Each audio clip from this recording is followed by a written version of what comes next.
Hola, ¿qué tal a todos, queridos oyentes? Y en esta ocasión también pueden ser televidentes. Bienvenidos al episodio número 44 de Lecciones Bíblicas Podcast. Para nosotros es un gusto, querido oyente, darle la más cordial bienvenida a este nuevo episodio. Hoy con una novedad, y es que este episodio también puede ser visto en nuestro canal de YouTube. Así que usted puede decidir escucharlo en nuestra página web, como siempre lo hace, o también nos puede ver en YouTube. Hoy estamos grabando este episodio con la ayuda del video y con música en vivo. Me acompañan Dubait y Natanael. Dubait, ¿cómo va todo? Excelente, John, gracias a Dios, y encantado, como siempre, de tener la oportunidad de exponernos a las verdades bíblicas. Así es, hoy vamos a estar conversando acerca de Lucas capítulo 16, vamos a cerrar el capítulo y parte del 17. Pero antes de continuar, yo los voy a invitar a que escuchemos un poco el piano con esta pieza musical típica de nuestro programa de elecciones. Adelante, Natanael.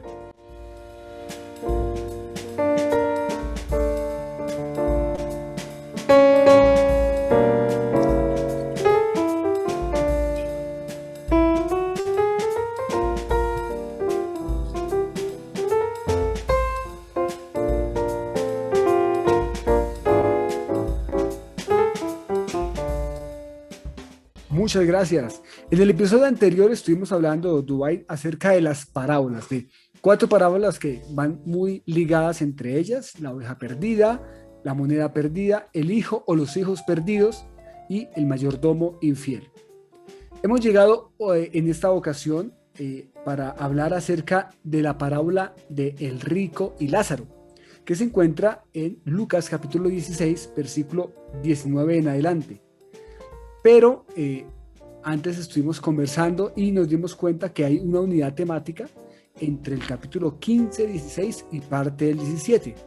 Por lo tanto, hoy vamos a conversar un poco desde el versículo 16 hasta terminar ese capítulo. Entonces, Dwight, ¿qué tal si nos comparte hoy la lectura bíblica? Cuéntenos en qué versión vamos a leer y qué versículos vamos a escuchar. Vamos a leer la Nueva Versión Internacional, entre los versículos 19 y 31 del capítulo 16. Adelante. Había un hombre rico que se vestía lujosamente y daba espléndidos banquetes todos los días. A la puerta de su casa se tendía un mendigo llamado Lázaro, que estaba cubierto de llagas, y que hubiera querido llenarse el estómago con lo que caía de la mesa del rico. Hasta los perros se acercaban y le lamían las llagas. Resulta que murió el mendigo y los ángeles se lo llevaron para que estuviera al lado de Abraham. También murió el rico y lo sepultaron.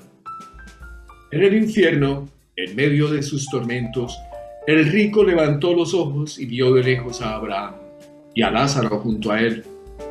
Así que alzó la voz y lo llamó: «Padre Abraham, ten compasión de mí y manda a Lázaro que moje la punta del dedo en agua y me refresque la lengua, porque estoy sufriendo mucho en este fuego». Pero Abraham le contestó: «Hijo, recuerda que durante tu vida te fue muy bien, mientras que a Lázaro le fue muy mal. Pero ahora a él le toca recibir consuelo aquí y a ti sufrir terriblemente. Además de eso, hay un gran abismo entre nosotros y ustedes, de modo que los que quieren pasar de aquí para allá no pueden, ni tampoco pueden los de allá para acá». Él respondió: «Entonces te ruego, Padre, que mandes a Lázaro a la casa de mi padre, para que advierta a mis 5 hermanos y no vengan ellos también a este lugar de tormento». Pero Abraham le contestó: «Ya tienen a Moisés y a los profetas, que les hagan caso a ellos». «No les harán caso, padre Abraham», replicó el rico. «En cambio, si se les presentara uno de entre los muertos, entonces sí se arrepentirían». Abraham le dijo: Si no les hacen caso a Moisés y a los profetas, tampoco se convencerán aunque alguien se levante de entre los muertos. Dubái, muchísimas gracias por compartir la lectura del texto bíblico. Mientras usted la leía, yo pensaba que este pasaje es un pasaje muy particular. Hombre, es diferente a todo lo que hemos leído y me llama mucho la atención el tema, la estructura narrativa. Hay muchos elementos que llaman la atención de este pasaje. Así que le invito a que conversemos sobre él en el contexto de este capítulo, ¿verdad?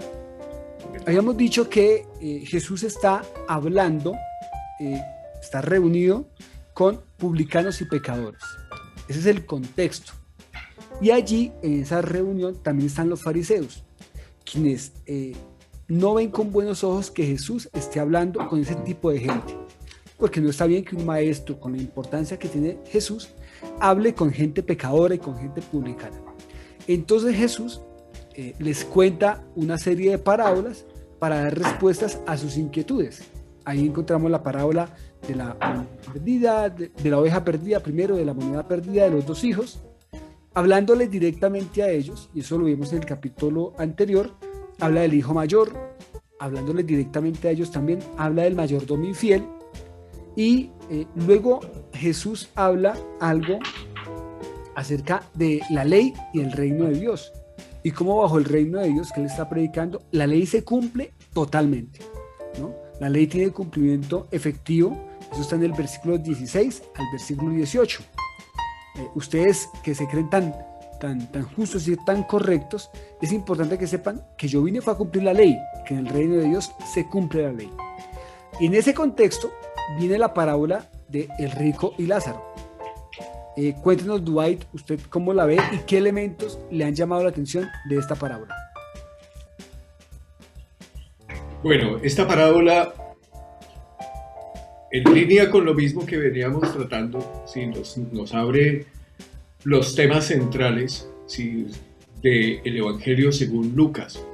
Y yo creo que conviene en este caso irse a un panorama muy grande en el cual tenemos que Lucas es el autor, de hecho, de los dos volúmenes, el primero el del libro de Lucas y en segundo lugar el libro de los Hechos. Entonces hay que tener ese contexto grande en presente, ¿sí? Tener contexto en cuanto a que pues nos van a hacer una narración y es una parábola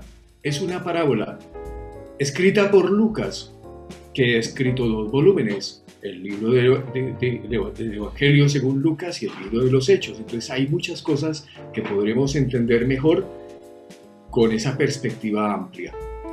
Y aquí tenemos unas cosas cruciales, ¿sí? Porque todas las parábolas que hemos visto en este contexto han tenido cosas terrenales, con fiestas terrenales y efectos celestiales, ¿sí? Una fiesta en los cielos, fiesta de los ángeles, el Padre que está como muy bien identificado, de los dos hijos perdidos. Entonces, siempre tenemos como esa posibilidad de interpretar muy bien las cosas desde el punto de vista de que lo celestial está allí vigente.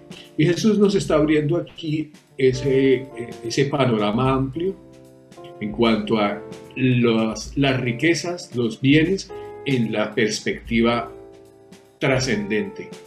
Sí, tenemos que a veces nosotros nos ocupamos mucho en estas cosas del diario vivir, pero sí, tenemos la oportunidad en este caso de tener esa perspectiva amplia. Dentro de esa perspectiva, Dwight, me llama la atención que Lucas tiene en cuenta mucho a los enfermos. Hay que decir que Lucas era médico, entonces va a ser un detalle muy acertado a lo largo de sus dos tomos acerca de los enfermos y acerca de los pobres. Y en relación con los pobres, también acerca de la riqueza. Hay un elemento ahí que llama mucho la atención.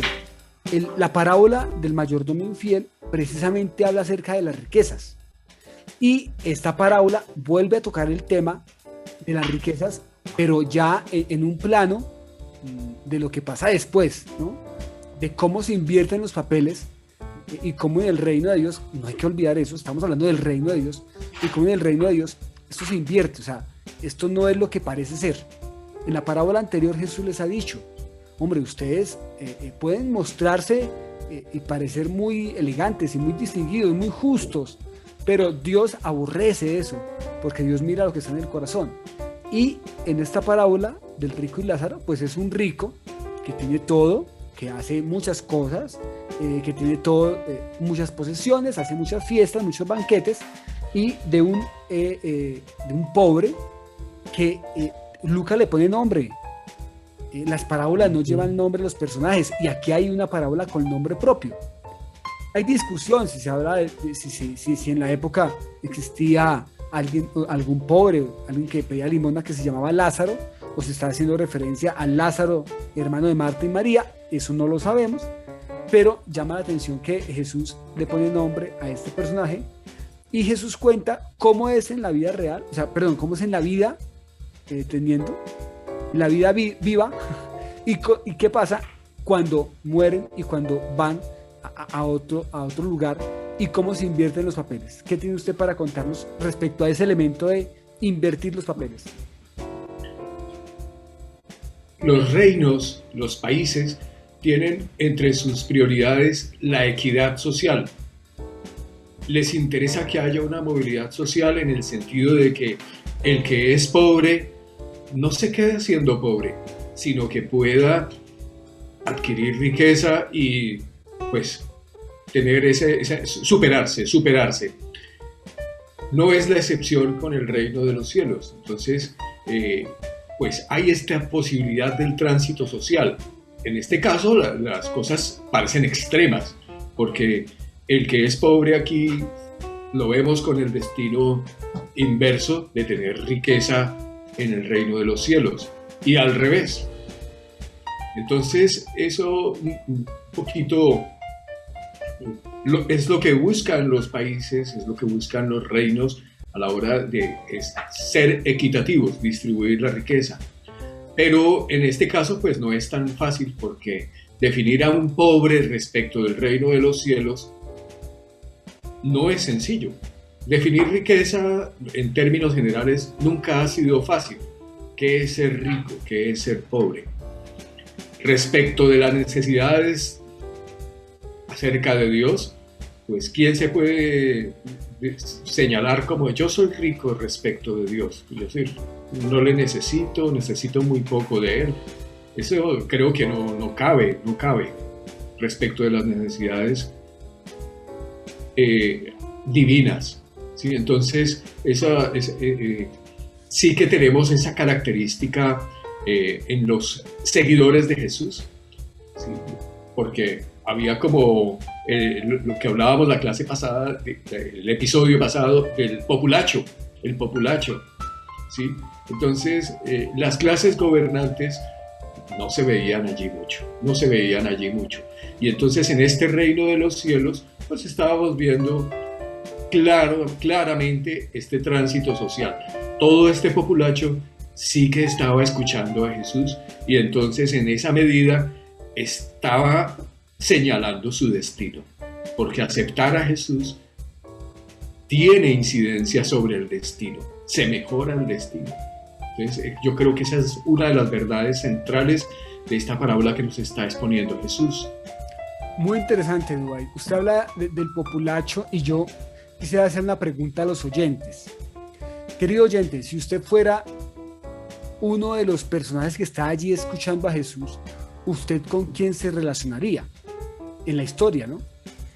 Recordemos que Jesús está hablando ante un público que está compuesto por hombres y mujeres. Ya lo veíamos a la referencia de la mujer que perdió la dracma.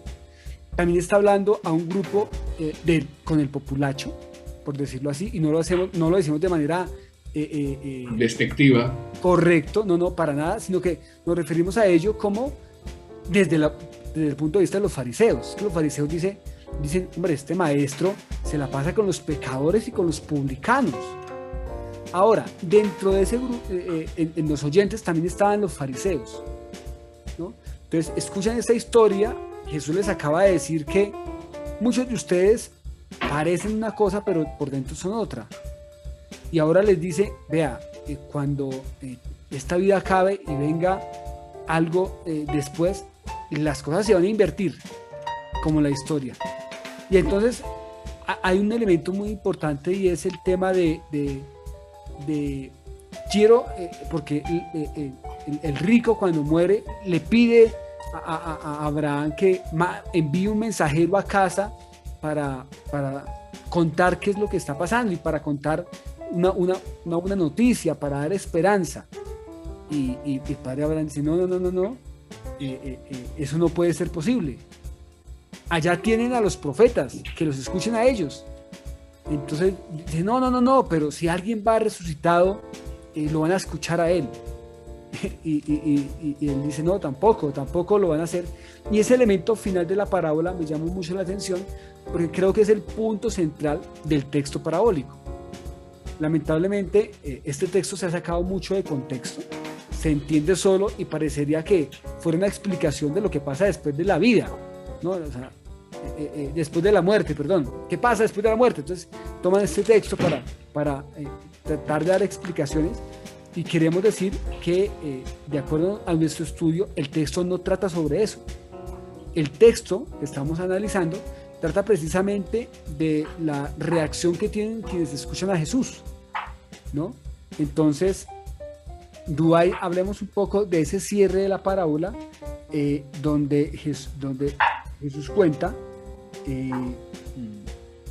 dice, si alguno fuere a ellos, de entre los muertos se arrepentirán.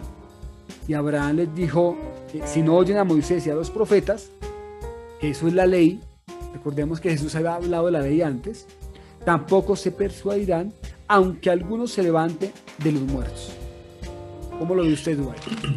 Bueno, aquí es precisamente donde le decía, yo planteaba que el ver que Lucas tenía toda esta perspectiva, porque tiene la perspectiva de Cristo resucitado, ¿sí? Y nosotros también tenemos esa perspectiva. Sabemos que uno se levantó de entre los muertos y nos ha contado todo lo que nos ha contado respecto de lo que hubo más allá, ¿sí? O sea, si alguien quería tener información acerca de cómo funciona el más allá, lo que pasa después de la muerte, pues es que este que ha resucitado, ¿sí? No, porque la demanda del rico, mándales a alguien, no Moisés y los profetas, otro que resucite y les cuente, pues Cristo ha resucitado y nos ha contado, y tenemos ese paquete completo, lo podemos leer en el libro de los Hechos con un despliegue magnífico de todo lo que ocurre a raíz de la resurrección, todo lo que significa el mensaje de Cristo, ¿sí? Como usted señala, hay gente que ha torcido esto y como que es para especular y decir, ay, es que así funciona lo que pasa en ultratumba.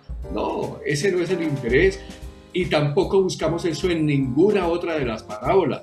No buscamos un tratado acerca de la ganadería en las parábola de la oveja perdida, ni buscamos el cómo se distribuyen las riquezas, los hijos, cuando el hijo pródigo le dieron la herencia.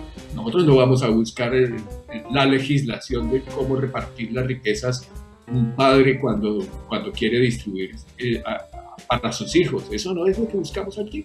Y tampoco en esta parábola buscamos, ay, es que así funciona lo que pasa después de la muerte. No. Las enseñanzas centrales es que ese que se levanta de entre los muertos y nos cuenta lo importante, nos lo ha contado. Esa es la gran riqueza que tenemos de esta historia, me parece a mí. Muy bien, coincido con su apreciación, Dubái. Aquí yo estaba mirando que Lucas, que tiene en su mente que él va a escribir la historia en 2 volúmenes, eso a veces lo olvidamos cuando leemos los episodios, pues hombre, aquí está hablando precisamente de esa resurrección. Y es que la resurrección de Jesús cambia por completo la historia. Una cosa es que Jesús enseñe, otra cosa es que Jesús haga milagros, otra cosa es que Jesús resucite, ¿no? Sí. En la época se habían levantado muchas personas que habían hecho, que habían enseñado, quiero decir, muchas personas que habían hecho milagros.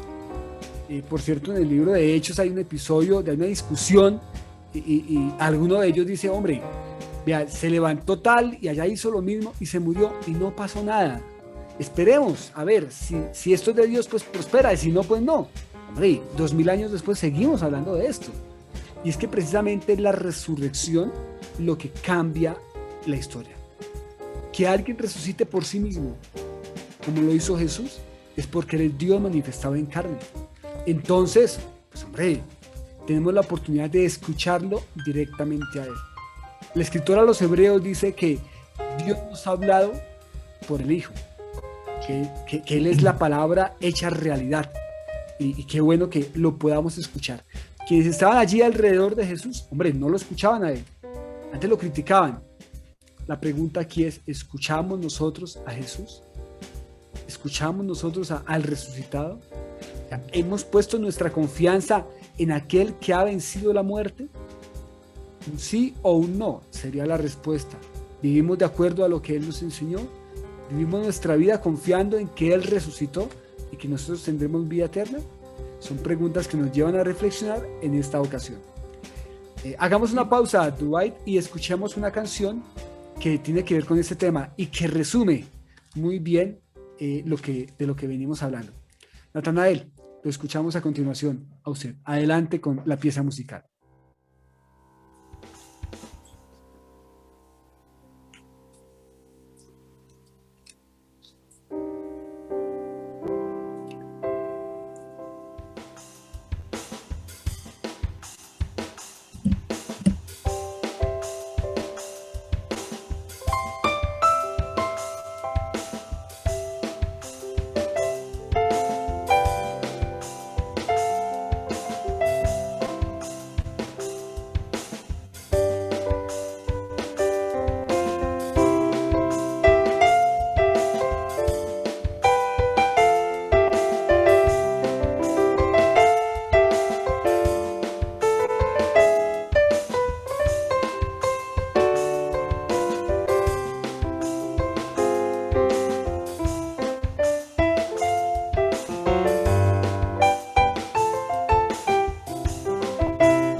Natanael, muchísimas gracias por compartirnos esta pieza musical que resume muy bien lo que sucedió. Y nuestra expresión es de alabanza a Él por lo que Él ha hecho por nosotros. Dwight, continuamos entonces con nuestra lectura bíblica. Pero antes yo quisiera que usted nos dijera por qué pasamos del capítulo 16 al capítulo 17. Generalmente hacemos cortes, el texto bíblico tiene una forma de división bíblica por capítulos y tiene también unos títulos. Y a veces hacemos unas divisiones que aprietan un poco el sentido del texto. ¿Por qué en esta ocasión decidimos seguir? Cuéntele a los oyentes. Bueno, es una tarea de cualquier lector de la Biblia tener presente que la Biblia no fue escrita por capítulos, versículos, los subtítulos incluso que aparecen como encabezados son ajenos al texto bíblico como tal. Y es tarea de nosotros como lectores ver las unidades como tal que tienen la Biblia, sabiendo que son un libro entero. De hecho, en este caso, dos libros, en 2 volúmenes. Entonces, en este caso, nosotros hemos identificado que hay una unidad. Incluso las palabras nos lo ayudan a entender, ¿sí? Porque dice a sus discípulos, es la manera como empieza el capítulo 17, sin hacer una división como que Jesús hubiera estado en otra parte, sino que hace parte del mismo discurso. Entonces es por eso que vamos a continuar con el capítulo 17 hasta el versículo 10, que es donde sí va a marcarse una separación geográfica. Entonces Jesús va a ir a otro lado a continuar su predicación. El 17:11 pone, un día siguiendo su viaje a Jerusalén. Ahí sí hay una separación geográfica. Jesús va y termina su discurso y se dirige a otra parte. Es por ello que vamos a continuar en esta unidad. Correcto. Antes de que usted nos comparta la lectura, yo quiero mencionar algo para tenerlo en cuenta. Antes Jesús ha estado hablando a la multitud, a los pecadores, a los publicanos, luego a los fariseos, y este apartado del discurso, dice Lucas, que dijo a sus discípulos, porque el tema va a cambiar un poco.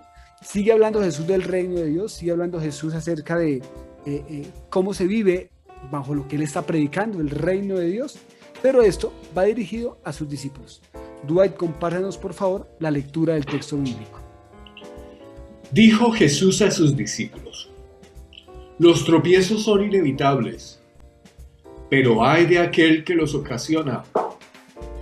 Más le valdría ser arrojado al mar con una piedra de molino atada al cuello que servir de tropiezo a uno solo de estos pequeños. Así que cuídense. Si tu hermano peca, repréndelo, y si se arrepiente, perdónalo. Aun si peca contra ti 7 veces en un día y 7 veces regresa a decirte, me arrepiento, perdónalo. Entonces los apóstoles le dijeron al Señor, aumenta nuestra fe. Si ustedes tuvieran una fe tan pequeña como un grano de mostaza, le respondió el Señor, podrían decirle a este árbol, desarráigate y plántate en el mar, y les obedecería. Supongamos que uno de ustedes tiene un siervo que ha estado arando el campo o cuidando las ovejas. Cuando el siervo regresa del campo, ¿acaso se le dice, ven enseguida a sentarte a la mesa? ¿No se le diría más bien, prepárame la comida y cámbiate de ropa para atenderme mientras yo ceno? Después tú podrás cenar. ¿Acaso se le darían las gracias al siervo por haber hecho lo que se le mandó? Así también ustedes, cuando hayan hecho todo lo que se les ha mandado, deben decir, somos siervos inútiles. No hemos hecho más que cumplir con nuestro deber. Dwight, muchas gracias. El tono del discurso cambia, el tono ya va dirigido a sus discípulos, ya lo había mencionado previamente, y habla de la parte práctica del discurso. No sé si usted coincide conmigo, cuando uno enseña una clase o algo, uno trata de que al final esa clase tenga un elemento práctico para la vida. Lo tratamos de hacer en lecciones. Al final de lecciones solemos mencionar qué podemos aprender del pasaje bíblico y cómo el pasaje impacta nuestra vida. Y yo creo que Jesús aquí hace lo propio dirigido a sus discípulos. Ha hablado acerca de lo que significa para él ir y buscar al perdido, hacer fiesta. Ha hablado Jesús a lo largo de este discurso acerca de aquellos que lo tienen todo, pero que no lo quieren disfrutar, porque no les interesa, se creen mejor que otros.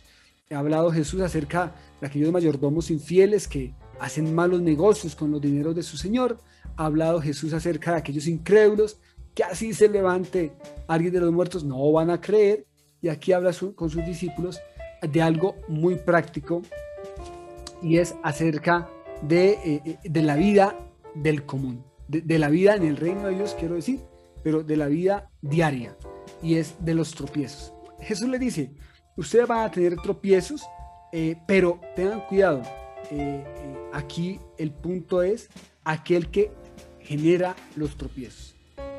Porque el que haga caer a alguno de estos pequeñitos, y yo ahí, permítame, Dubái, no sé si esté de acuerdo, yo creo que Jesús señala a aquellos pecadores y publicanos, ¿no? Si se hacen caer alguno de estos por los que yo vine a buscar y a salvar, pues bueno, sería mejor que tomen una piedra de molino, que es una piedra gigante que en la época se utilizaba en los molinos para efectivamente moler, y se arrojase al mar, ¿no?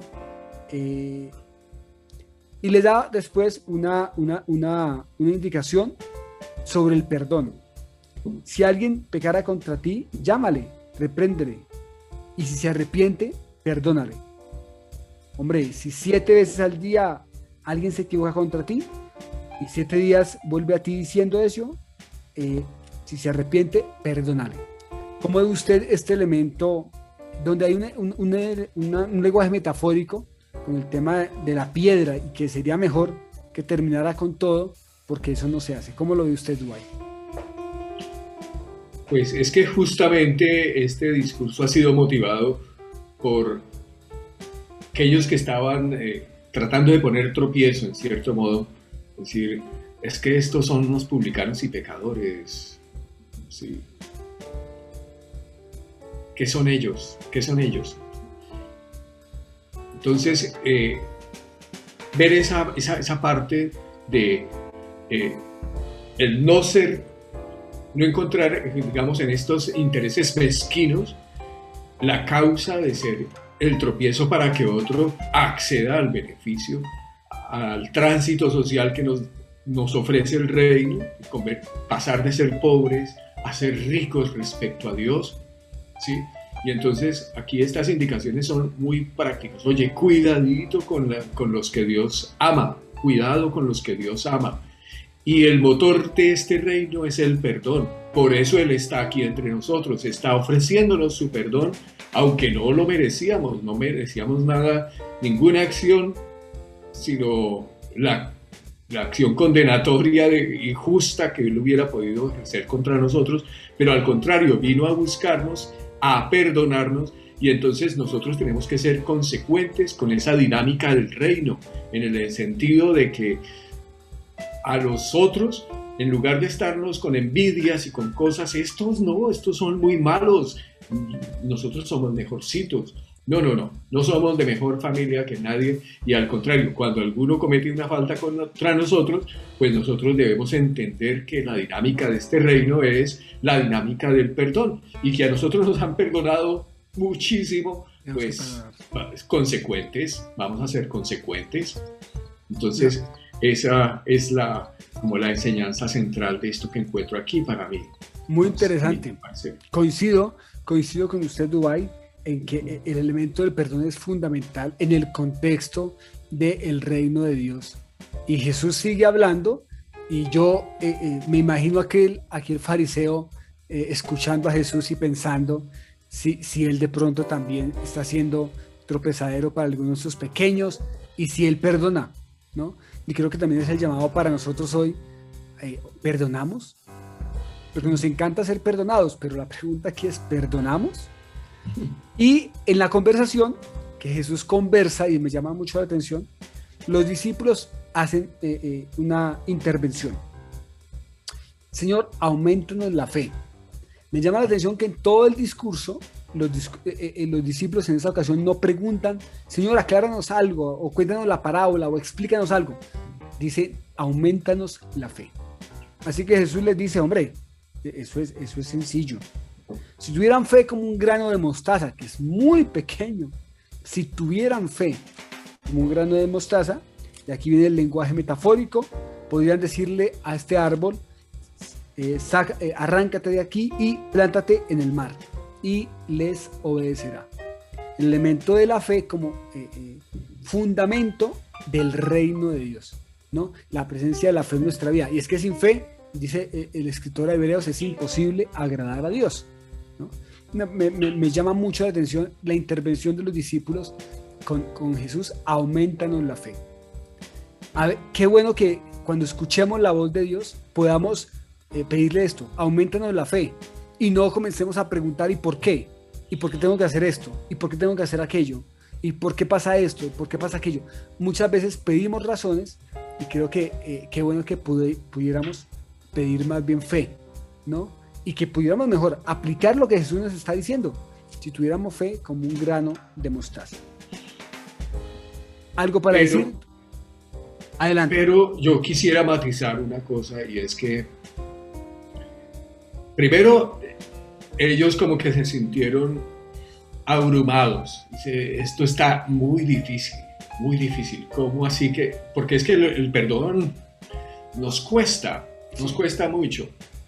Y a él le costó muchísimo, porque fue a precio de su vida. Eso no es cualquier cosa. El perdón cuesta. A él le costó, y los discípulos, aquí esta expresión, aumentanos la fe porque esto lo vemos complejo. Vale. Sí. El Señor les dice, no es tanto el asunto de la fe. Con un poquitico basta. Les voy a proponer otra cosa. Les voy a proponer, para resolver este asunto del perdón, el concepto del servicio. Y entonces pronto se enfila hacia esta última parte del relato, en donde nos plantea es el asunto de nuestros quehaceres, nuestras obligaciones, nuestro día a día. Entonces, ¿qué vamos a hacer? El siervo que va y hace lo que le toca hacer, y al final apenas dice, siervo inútil soy, apenas hice lo que me ordenaron que hiciera. Pero es una actitud de servicio más que la fe la que nos mueve a que esto funcione correctamente. Y es que el servicio fue lo que lo movió a él, porque él, siendo el Señor, se hizo siervo. Entonces creo que esta imitación de su actitud de humillarse y hacerse siervo resuelve muchas cosas en este reino. Oiga, muy interesante el paso que usted ha mencionado en ese elemento desde la fe hacia el servicio. Creo que son dos elementos fundamentales precisamente en el reino de Dios. Ya nos lo ha dicho usted.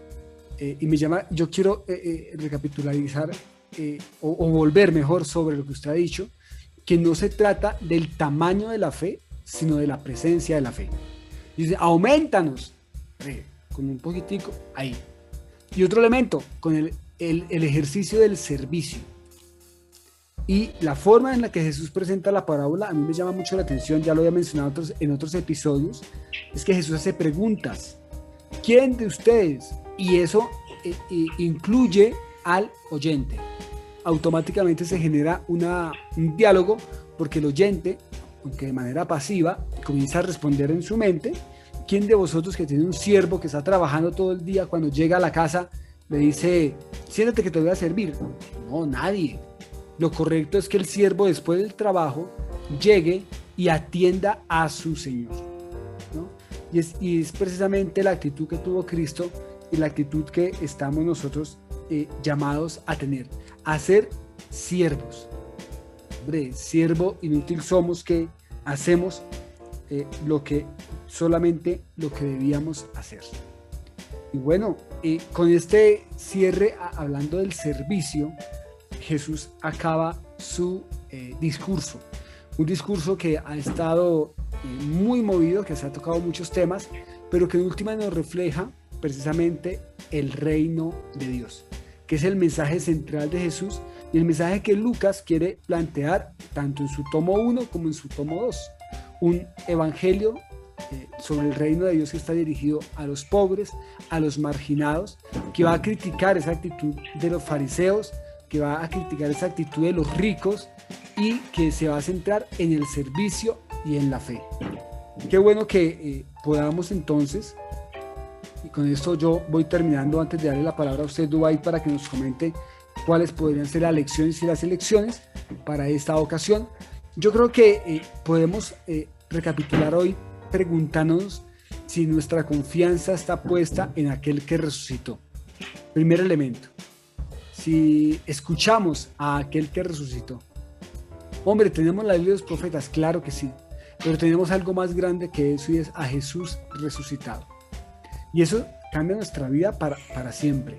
Invitamos a nuestros oyentes a reflexionar sobre esto, sobre ese elemento de poner nuestra confianza en aquel que venció la muerte y que con su muerte nos dio la vida.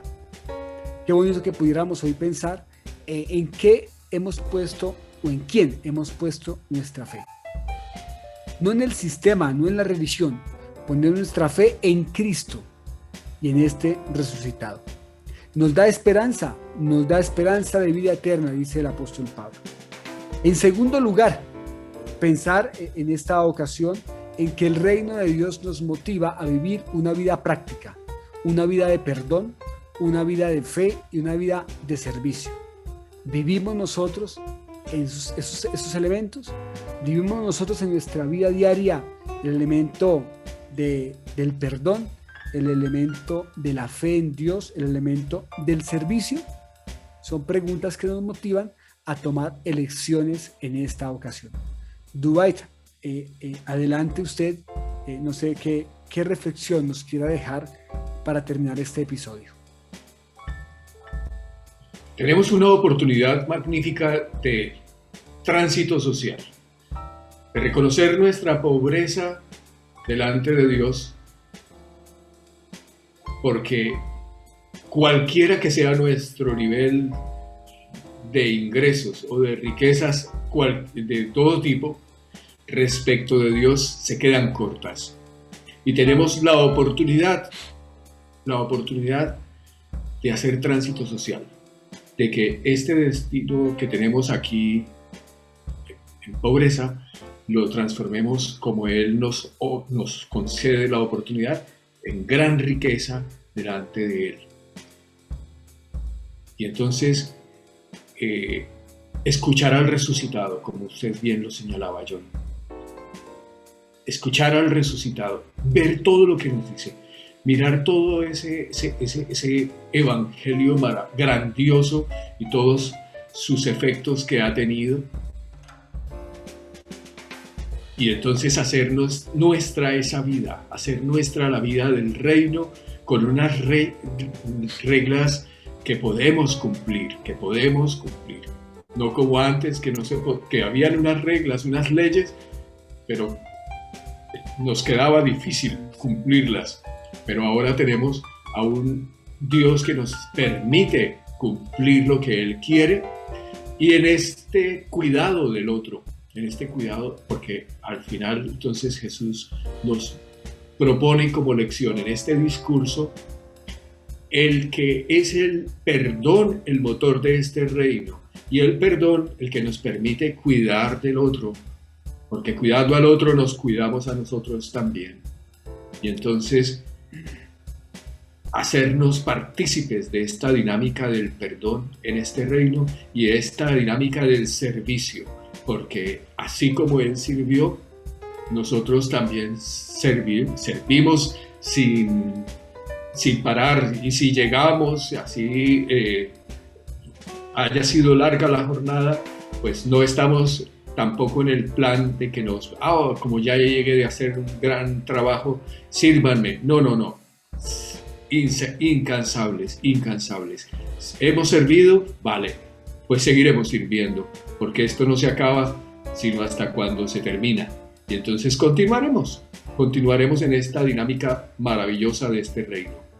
Esas serían las elecciones posibles que tendríamos a partir de este discurso que nos ha propuesto Jesús, que podemos tener también ser muchos de los personajes, incluso ser el mismo Jesús que nos está planteando todo lo que Él piensa, todo lo que como Él ve las cosas.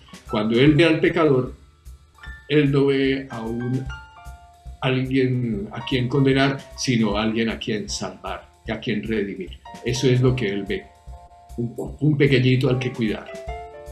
Qué bueno meditar en esta mañana en eso, en esta ocasión.